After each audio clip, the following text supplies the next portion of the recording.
Good morning and welcome to Harvest Church Sunday School. We are continuing our journey through the book of Daniel.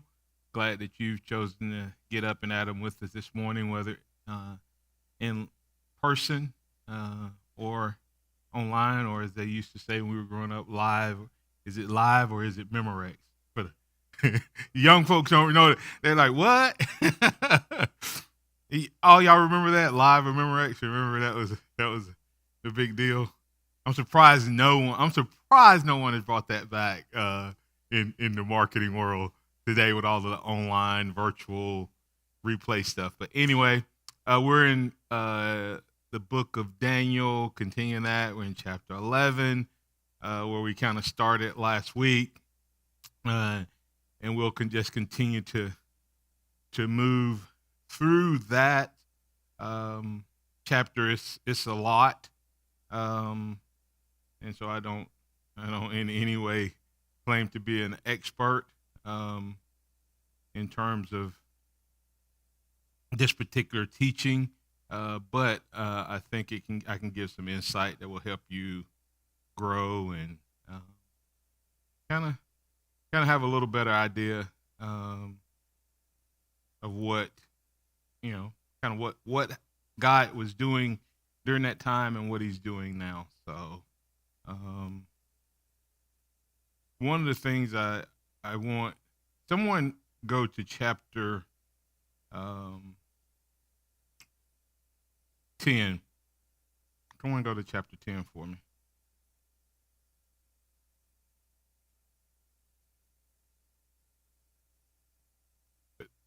Just the it's gonna be the last verse. The last verse, and then someone else go to chapter 11.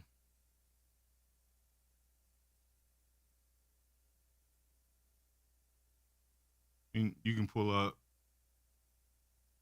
He has it pulled up, and then we're gonna go from that right into 11. Anybody got that? Anyone want read the last verse of chapter 10? It's up on the board.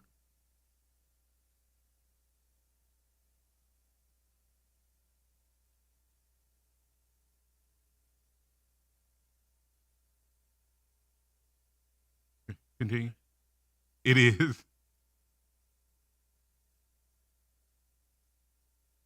Go to verse 11. I mean, chapter 11.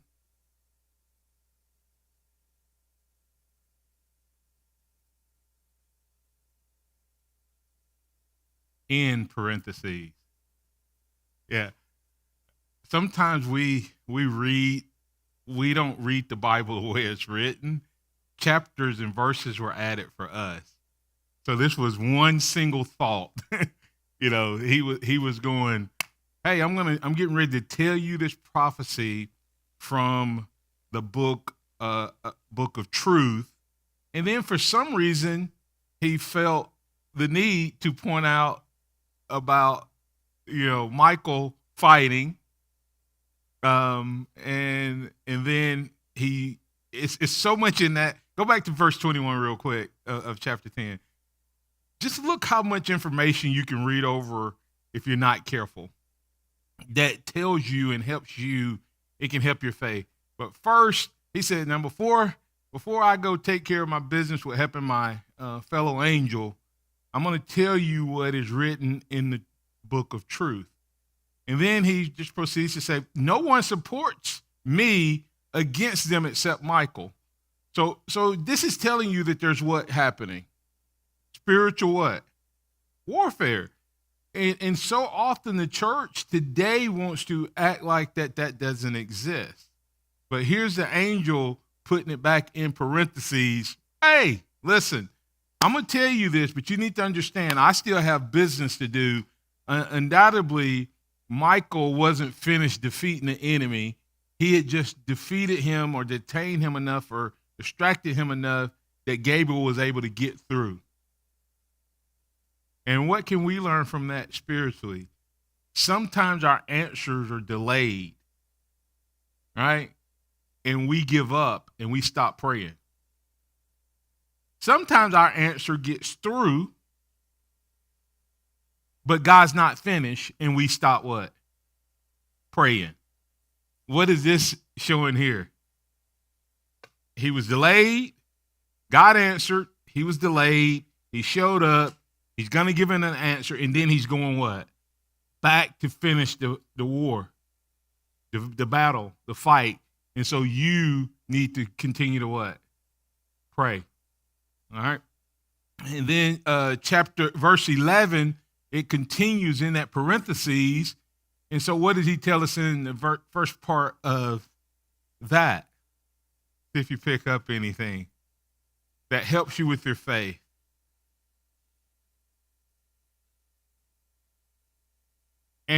And as for me, in the first year of Darius the Mede,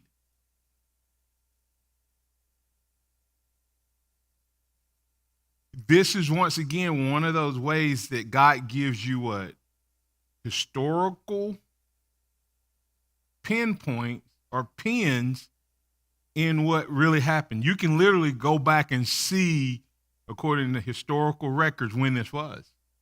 When did this happen? The first year of Darius the Mede. So you can identify what year it was and all of that. He said, I stood up to confirm and strengthen him.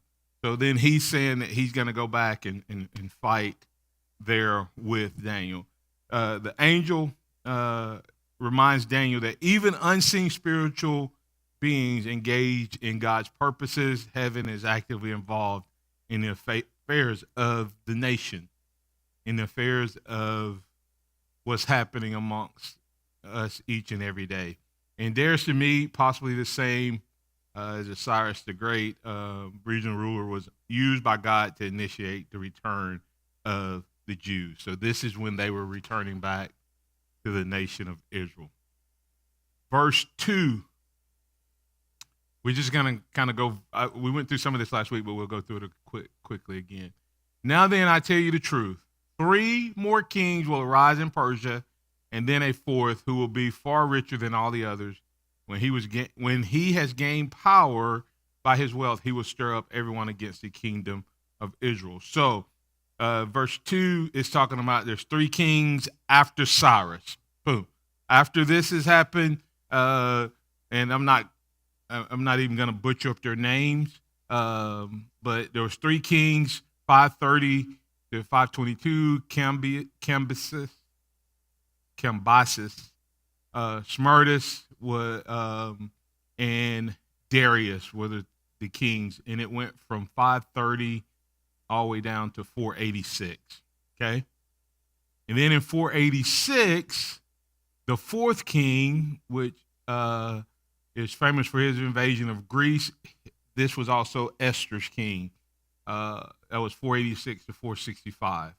So you can see how you can trace these things from a prophetic standpoint. If this book was written as a prophetic book, this is how you can show it out. And of course, we've gone through that. I'm not going to go back through and try to prove again. I believe it was written from the prophetic standpoint. And of course, that was Xerxes. He was the wealthiest and most powerful of the kings. And God foretold that with pinpoint accuracy. You see what I'm saying? Like, you may say, well, what does that have to do spiritually? I don't know that it has anything to do with spiritual things, except for the entire book of Daniel is a book about kings and kingdoms and how God knows which ones are going to come to power. And he foretold them. And he says that there's no God like me that can tell the end from the beginning. This is one of the absolute, unquestionable, distinguishing points that makes God different than all other gods. Not only does he claim to be the God of gods, he also claims to be able to foretell the future, and he does it through the word. Verse 3, then a mighty king shall arise who shall rule with great dominion and do as he will. Okay? So after Xerxes, there's going to be this mighty king who comes, and he's going to rule with great dominion and do as he will. And this references Alexander the Great. Anybody question whether Alexander the Great rose? Because remember, at the time that these kings were coming to power, the Persian and the Medes were in power.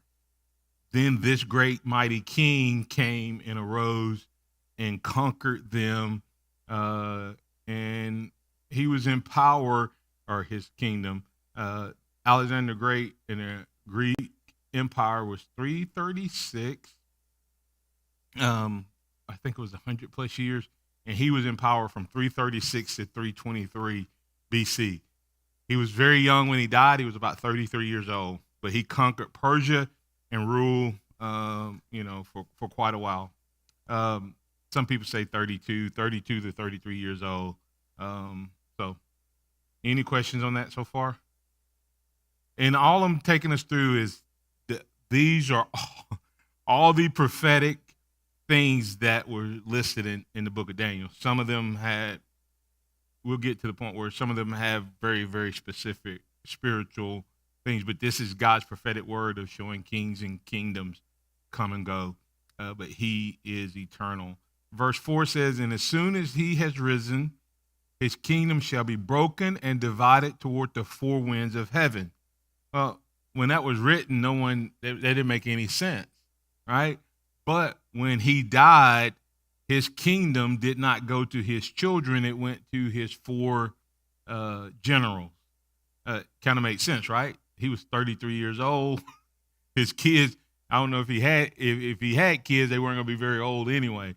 But it went to his four generals, and they ruled the north, south, east, and west. The two that ended up, there was Cassander, which was Greece and Macedonia. Lysimachus was Thrace in Asia Minor. That was their area. And we don't hear about them in the scriptures moving forward. The next two, Seleucus and Ptolemy, we hear about them. They take Syria and Mesopotamia, is the king of the north, and Ptolemy is Egypt as the center of what they do, and that's the king of the south. Okay, so the rest of the time you're going to be reading this chapter, you're going to hear about what? King of the north and the king of the south, and them going back and forth. And if you had a map, you would see that on that map, the king of the north, king of the south, and literally right where they butt up against each other is Israel. And I believe that God was showing Israel. Remember, this is prophecy for who? The Israelite people.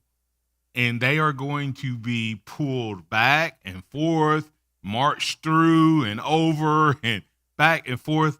And I believe that God was letting them know, I see what's going to happen. I know it's going to happen. Just stick with it. They're divided into those four kingdoms. And then verses 5 and 6, if you put up 5 and 6, says, the king of the south will become strong, but one of his commanders will become even stronger than he and will rule his own kingdom with great power. After some years, they will become allies. So, excuse me. So the first thing you see, who were the two kings? Seleucus and Ptolemy. So at one point, Seleucus was under Ptolemy. That's what it's telling you. If you go back to verse, you don't have to go back to verse 5. The king of the north, what does it say in verse 5? The king of the south shall become strong, but his offspring shall prevail. And that's talking about one of his generals will become strong. And so Seleucus becomes the ruler of the north. Now, I don't fully understand the timing of it. I think that he had been under him before the division, not afterwards, if that makes sense. I think that he had been under him, under Ptolemy, serving before the division happened. And then when it was set apart, of course, he was there. But you can go back and study it if you want to dig deeper. And then it says here, now this is where you all thought last chapter was fun to follow. Wait till you try to follow this. The daughter of the king of the south, the daughter of Ptolemy, will go to the king of the north, which is Seleucus. So Seleucus, the daughter of Ptolemy will go to Seleucus to make an alliance. Got it? So they're going to use marriage alliance. And by the way, all of the kings are referred to, like when you read it, it's like Ptolemy the first and now Ptolemy the second. You're already at the point where it's Ptolemy the second. Now, you all please don't think I remember all this. I just study this and have my notes. I can't keep up with all of this stuff. But Ptolemy the second gave his daughter Berenices to Antiochus the second, who is one of the Seleucian kings of the north. Okay, so you got that. Berenice is the daughter. She is now where? She is a daughter of the king of the south who's married to the king of the north. They're going to make an alliance. Well, that kind of makes sense, right? Seleucus used to be under Ptolemy, so there's no surprise that the two of them, and if the two of them, remember, there's still two other kingdoms out there that used to be the Greek Empire. These two, maybe they were planning to work together or something and become great together. That's why he gave his daughter. But look what happens. She will not retain her power, and he and his power will not last. So the king of the south, the king of the south daughter is going to marry the king of the north, but in hopes of building an alliance, but it doesn't last. It doesn't hold power. In those days, she will be betrayed.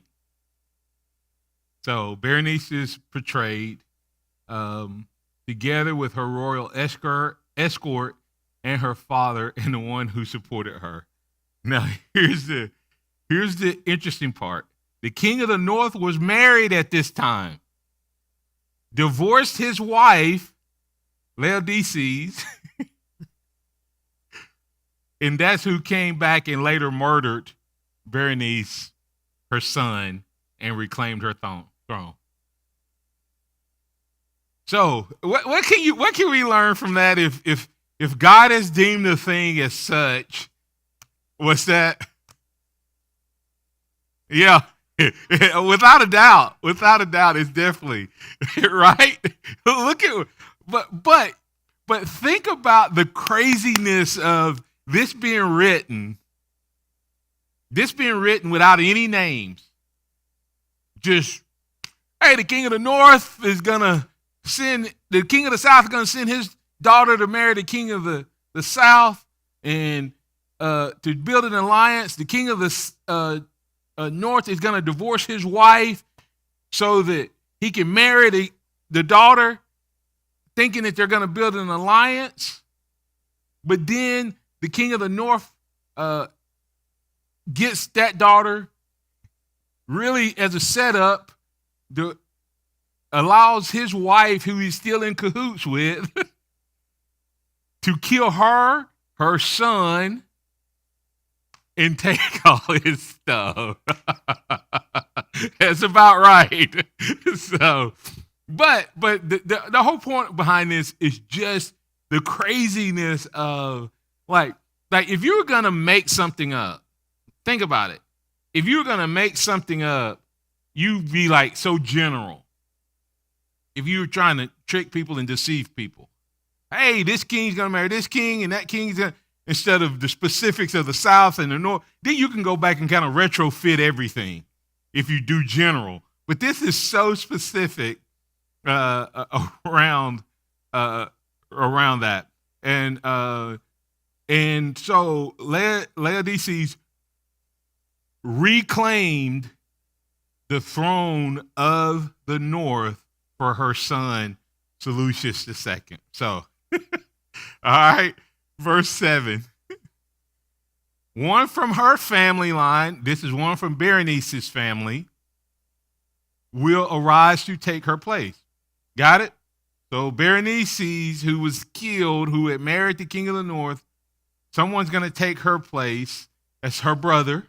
Her brother ends up taking her place, one of her family. It was her brother. Let me see if I have his name. Well, they just call him Ptolemy III. And he will arise to take her place. He will attack the forces of the king of the north and enter his fortress. He will fight against them and be victorious.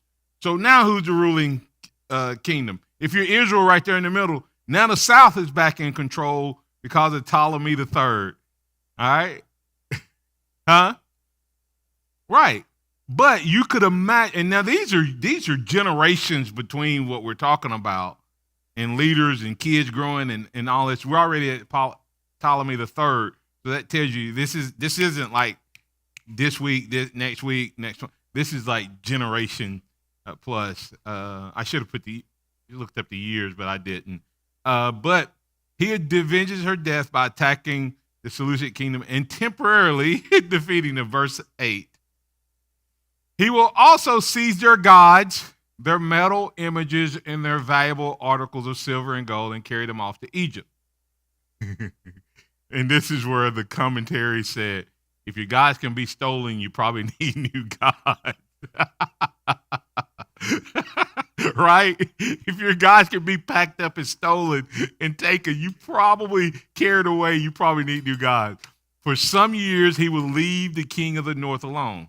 Okay? So there's peace, right? For a season in terms of what happened. Then the king of the north will invade the realm of the king of the south, but will retreat to his own country.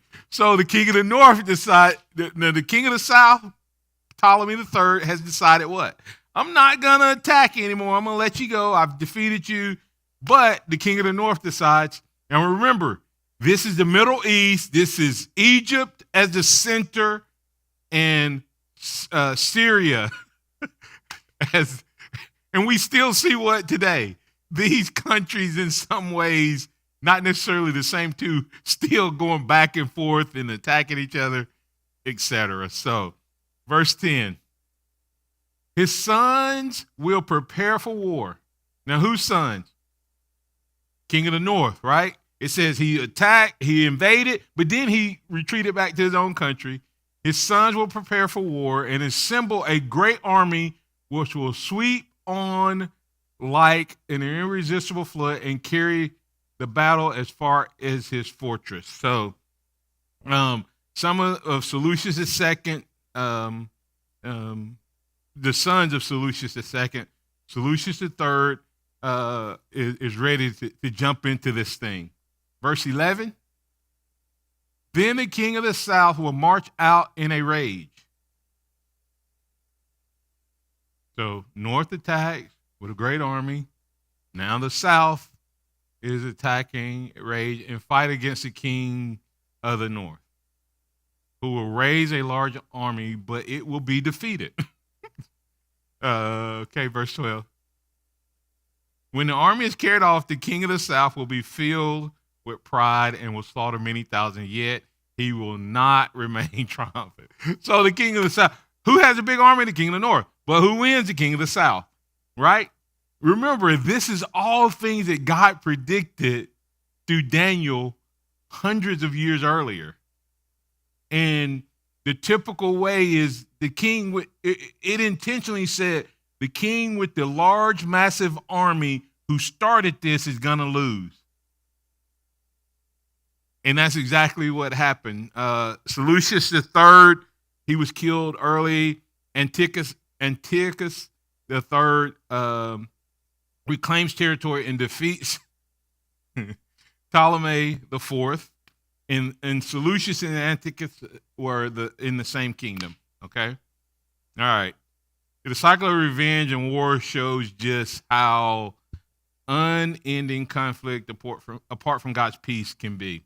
All right, now these I'm going to read. These are this is kind of back and forth for about 6 verses. Verse 13.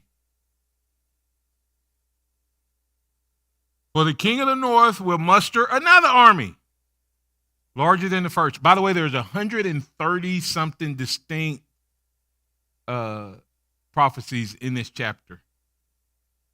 Okay, like larger than the first. Like all of that is criteria for this to be wrong. If in verse 10, if the king of the north has another army, but it's not larger than the one that he had before, which was what? A larger army than the one he had before, all of this goes away. I mean, it makes falsehood into the prophecy. So, right. And after several years, he will advance with a huge army fully equipped. Next. In those times, many will rise against the king of the south. So now it's not just who? It's not just the king of the north. There's in those times, many will rise, not the king of the north, but others will rise against the king of the south. Those who are violent among your own people will rebel in fulfillment of the vision, but without success. Go back. Who do you think? Those who are violent among your own people. Who is he talking to? Daniel. Who was Gabriel talking to and giving this prophecy to? Daniel, right? So right here, all of a sudden, Israel has been kind of what? Just kind of in there, and there's been nothing said about Israel. We don't know where they fall in the battles that have happened, but then it says all of a sudden, Israel, those who are violent among the Israel people, Daniel, your own people. So he's talking to Daniel. So this is where Israel jumps into it as far as from a prophetic standpoint. Will rebel in fulfillment of the vision, but they will not be successful. Okay? Next. Then the king of the north will come and build up siege ramps and will capture a fortified city. The forces, so king of the north is doing his thing. Forces of the south will be powerless to resist. Even their best troops will not have the strength to stand. Next. The invader will do as he pleases. The invader is the king of the north at this point, right? No one will be able to stand against him. He will establish himself in the beautiful land and will have the power to destroy it. The beautiful land, I believe, references Israel. And so part of what's happening, I need to keep going. He was determined to come with the might of his entire kingdom and making an alliance with the king of the south. So they've been fighting, and now they're going to do what? They're going to align again. They're going to try it again with the different daughter. And he would give him a daughter. So the king of the south gives the king of the north a daughter. The time before it was the king of the what? The king of the south giving the king of the north a daughter. And what happened? The king of the north, who divorced his wife to marry that daughter, ends up actually still being aligned with that his first wife just to get power. Right? She ends up, his first wife ended up killing his second wife. Now this is the same way. The south gives him a daughter, gives the north a daughter again in marriage in order to overthrow the kingdom. Did you pick up on that? This time the south gives a daughter, but he did it with intent of what? The time before, the king of the north married with the intentions of tricking the south. This time the south says, oh yeah, we'll align with you. And so he gave the daughter, but it was a ploy by the south in order to overthrow the kingdom. But his plans will not succeed or help him. Watch. So, do y'all understand what happened? Verse 18. Wait till you see what happens. Then when let me go back and tell you what happened in verse 17. His daughter, Cleopatra, not the movie Cleopatra, to Ptolemy to gain influence, but then she sides with Egypt. So she turned on him.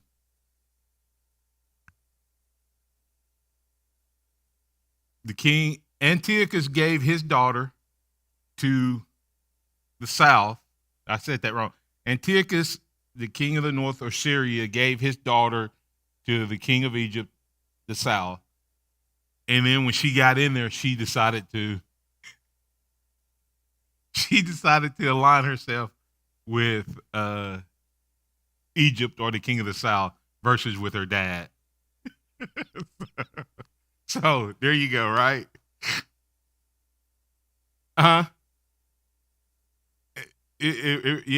For all the parents, you see, you don't be making no plans based on your kids' faith. I don't know if that was supposed to be part of the whole teaching lesson. I don't know if that was the whole teaching. I don't know if that was a teaching point or not, but maybe Miss B gave that came from Miss B. So. Come on in, Barb. He's right here. All right, verse 18. Then he will turn his attention to the coastlands and will take many of them, but a commander will put an end to his insolence and will turn his insolence back on him. So that you can see it goes back and forth. Next.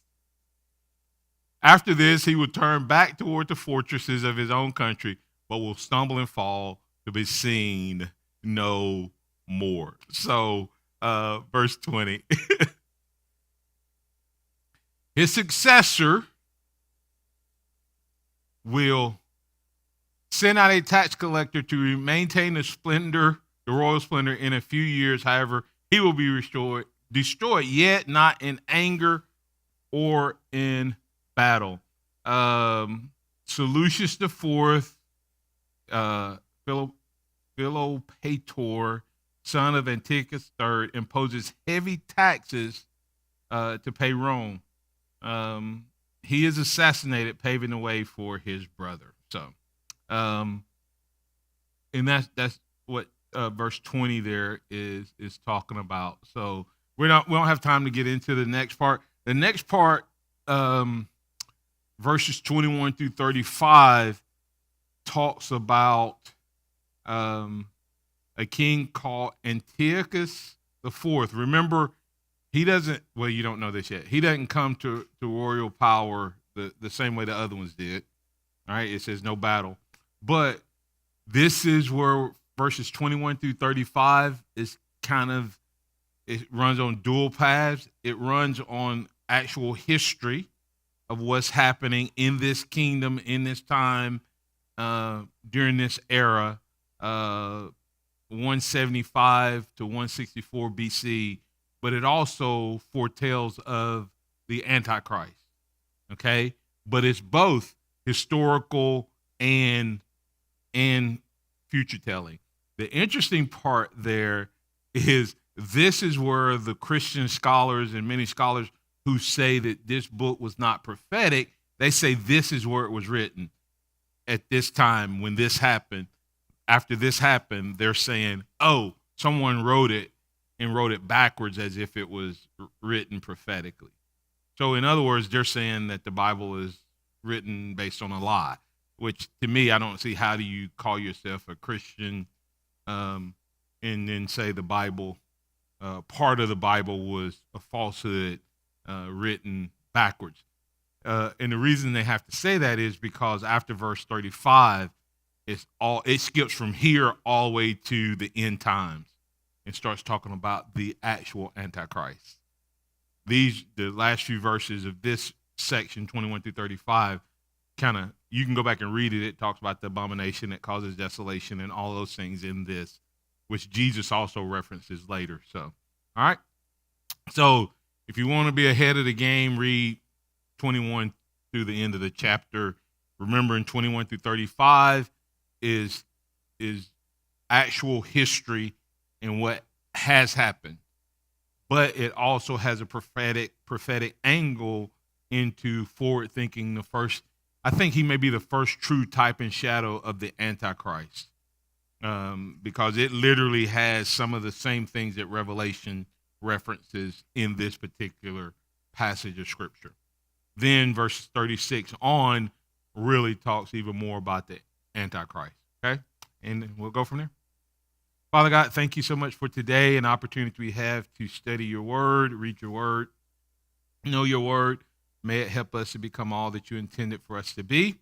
May you continue to bless us and help us to grow, mature, and develop as your people. We love you, we thank you, and we bless you, and we ask that you bless our time of worship and the word that's